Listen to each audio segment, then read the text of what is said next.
Alors, les grandes entreprises françaises qui sont cotées sur le SBF 120 devraient verser 52 milliards d'euros cette année de dividendes d'après IHS Markit. Bonjour Pierre. Bonjour David. Pierre Sabatier, économiste et président du cabinet PrimeView. Donc plus de la moitié des boîtes du SBF 120 ont prévu d'augmenter ou de rétablir le versement d'un dividende cette année. Mais pourtant, ces dividendes, ils le sont au titre de l'année 2020. Bien sûr. Qui quand même a été assez catastrophique en termes de bénéfices, qui ont été divisés par 2 pour les boîtes du SBF 120. C'est pas curieux de verser des dividendes alors que l'exercice 2020 était calamiteux à cause de la pandémie, non? Certains diront. Alors là, vous me posez une question morale d'entrée de jeu. C'est toujours sympa pour un économiste de répondre à une question de l'ordre moral. Est-ce que c'est raisonnable? Il faudrait se poser la question. En fait, vous savez, le versement de dividendes, il est beaucoup moins volatile que l'évolution d'un cours boursier. Tout simplement parce qu'il a plusieurs objets, plusieurs objectifs. D'une certaine manière, la question fondamentale, c'est est-ce qu'en versant aujourd'hui des dividendes élevés ou relativement élevés au regard des résultats qui ont été faits en 2020, l'entreprise se prive d'un argent nécessaire et qui pourrait la mettre en difficulté. Donc la vraie question qu'il faut se poser, c'est quelles sont les perspectives pour les entreprises françaises en particulier, puisque c'est le sujet qui nous intéresse aujourd'hui. Donc aujourd'hui, qu'est-ce qui se passe? On constate bien que la crise de 2020 sera contingencée en fait à 2020. Elle sera restée en 2020, voire même à un trimestre, à 2 trimestres en 2020, puisque le deuxième semestre s'est bien passé. Donc à partir du moment où vous avez finalement vécu un accident et que la conjoncture économique s'améliore, et que vous n'avez pas de problème de liquidité, en sachant qu'en plus cette crise a été relativement brève. Donc c'est une crise, à savoir un point A et un point B avec simplement un creux au milieu. On est déjà en fait sorti en fait de cette crise en ce qui concerne les résultats des entreprises. Donc d'une certaine manière, il n'est pas anormal que les entreprises d'ailleurs essayent de récompenser les actionnaires qui sont restés au regard des accidents qu'ils ont vécu l'année dernière. C'est le dividende, il a plusieurs, encore une fois, plusieurs objectifs. Il est en période difficile. Pendant la période difficile, en général, les entreprises essayent de préserver les dividendes. Ça a été le cas l'année dernière. Donc, quand même, lorsque les cours se sont effondrés, les niveaux de dividendes ont été bien sûr ajustés. Vous parlez du SBF 120, on regarde plus les dividendes du CAC 40, mais c'est exactement la même tendance. On est passé de 50 milliards l'année dernière au titre de l'exercice 2019. À l'inverse, les entreprises françaises ont versé pas 50 milliards, mais 29 milliards. Donc, elles avaient déjà ajusté. Alors que l'exercice 2019 avait été bon. Excellent même. Excellent. Donc, on aurait pu en fait voir. Donc, la question fondamentale, c'est qu'on passe de 29 à 41 milliards. Ça paraît beaucoup, c'est plus 40%. En réalité, ça ne fait qu'éponger qu'une partie de la baisse qui avait été anticipée au titre de l'exercice 2019, qui avait là aussi baissé d'à peu près 40%. Donc c'est la fin de la diète pour les actionnaires. Retour à la normale, récompense, et puis attention, il y en a aussi un sujet administratif, puisque la Banque Centrale Européenne avait ouvertement obligé les banques à ne pas verser de dividendes l'année dernière.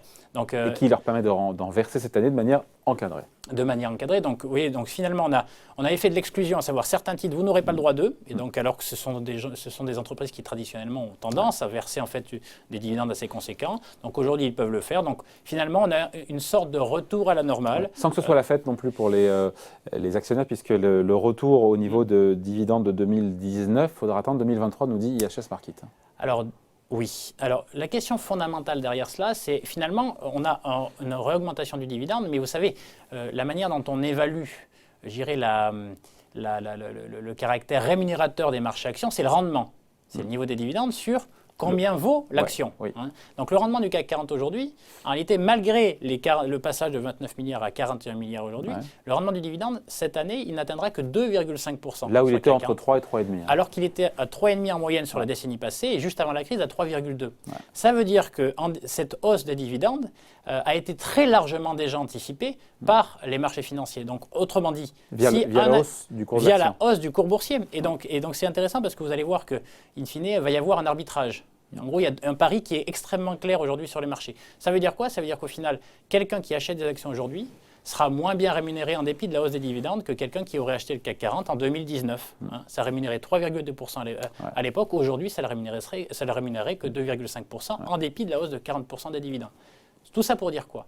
Quand on fait des petits calculs, des règles de 3, etc., si on se dit que le bon niveau de rémunération normalement pour les actions, c'est 3,2 ou 3,5%, comme ce qui était le cas avant la crise, eh bien vous savez à combien on devrait se situer en fait le niveau du CAC 40 par rapport aux 41 milliards? Entre 4 500 et 5 000 points. C'est-à-dire que sur des niveaux qui sont entre 20 et 30% en deçà des cours actuels. Beaucoup trop vite. Ça veut dire non, ça veut dire que simplement les investisseurs font un pari assez osé, qui est de dire qu'ils anticipent finalement la hausse des dividendes. Donc pour eux, les cours actuels anticipent non la hausse des 29 milliards à 41 milliards qu'on constatera au titre de l'exercice 2020, ils sont déjà en train d'anticiper une hausse encore plus conséquente des dividendes pour l'année 2021, qui sera versée en 2022. C'est un pari osé parce que ça veut dire que les dividendes augmenteraient entre 28 et 40% pour légitimer les cours actuels, est juste un élément de référence. Les dividendes du CAC 40 versés au titre de l'exercice 2018, donc en 2019, avant crise, au top du top, on atteint à peu près 50 milliards d'euros. Donc pour justifier les 6300 points actuels en termes de rendement, il faudrait que les dividendes demain ou après-demain atteignent 57 milliards à près de 70 milliards d'euros. Ça veut dire quoi? Ça veut dire des bénéfices qui augmentent beaucoup. Ça veut dire que nos investisseurs voient la vie en rose. Ouais. Et alors, donc la réalité probablement, elle est de deux ordres. C'est-à-dire que la vérité, ça un peu entre les deux. C'est-à-dire qu'il y a déjà beaucoup de bonnes nouvelles qui sont intégrées dans les cours boursiers. Il n'empêche que les dividendes et les perspectives bénéficiaires sont meilleures, donc elles vont s'améliorer, et donc on aura probablement une convergence.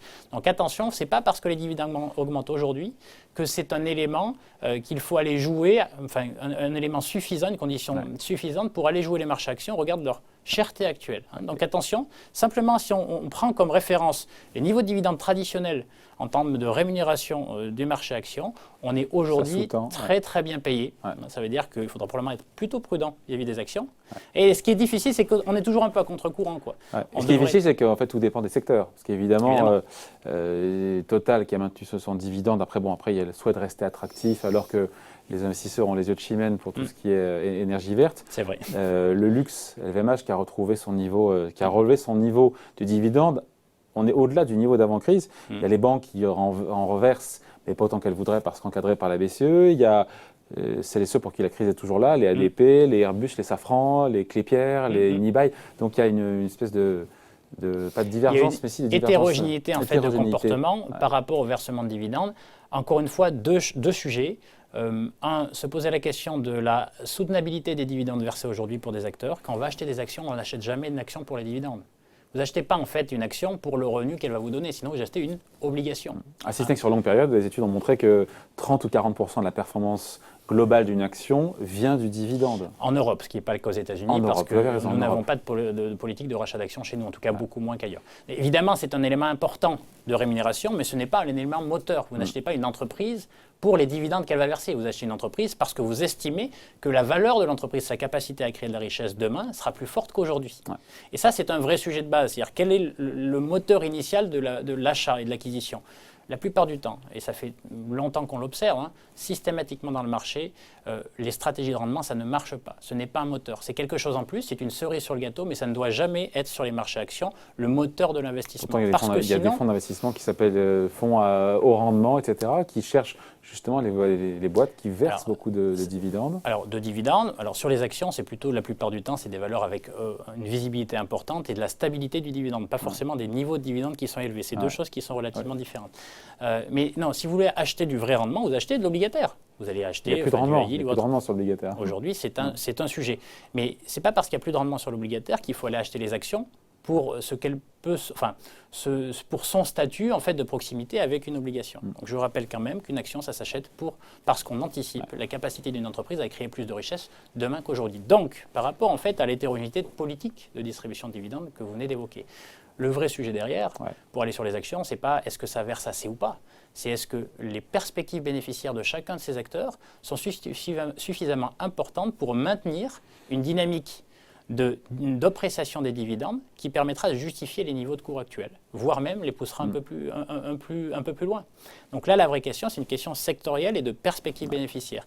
Et donc, quand vous faites l'inventaire des secteurs d'activité que vous venez d'évoquer, est-ce que les banques auront la capacité à maintenir la profitabilité qui est la leur en 2020, qui était la leur en 2020, qui sera la leur en fait en 2021? Est-ce que les perspectives bénéficiaires pour ces secteurs-là seront suffisantes pour maintenir un rythme de distribution de dividendes important? On s'interroge quand même sur ce secteur-là.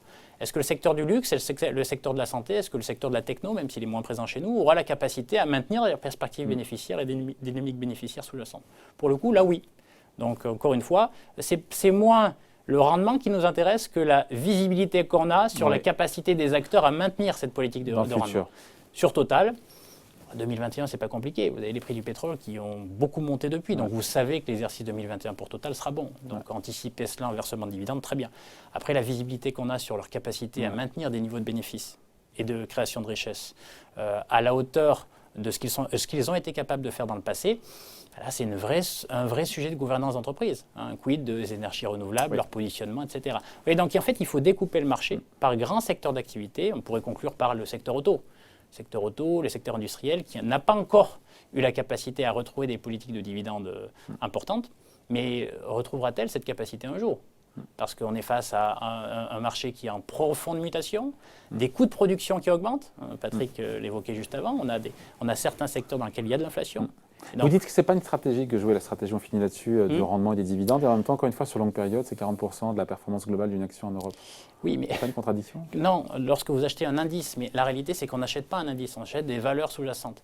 Je ne dis pas que ce n'est pas un mode de rémunération important lorsqu'on est investisseur sur les marchés actions, mais ce n'est pas la première chose à regarder. Ouais. Parce que, in fine, si la valeur que vous achetez a de moins en moins la capacité à créer de la richesse, à la fin, elle ne pourra plus faire comme Total le fait. Parce que Total jouit d'une rente historique, aujourd'hui est en capacité de maintenir des niveaux de dividendes, peu importe les milliards de pertes qu'elle peut réaliser. Mais, in fine, si les milliards de pertes s'accumulent au fil des ans, elle ne pourra pas le maintenir. Donc, vous comprenez, c'est la cerise sur le gâteau, c'est ce qu'on va chercher en plus. Mais voilà, bravo, quel anglais remarquable.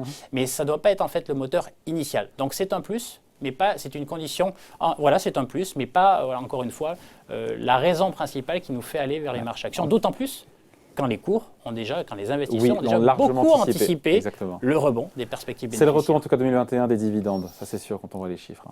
Bonne nouvelle et bonne récompense, et juste récompense pour ceux qui ont été courageux et qui sont restés en 2020. Exactement. Explication signée Pierre Sabatier, économiste et président du cabinet PrimeView. Merci Pierre. Merci David. Salut.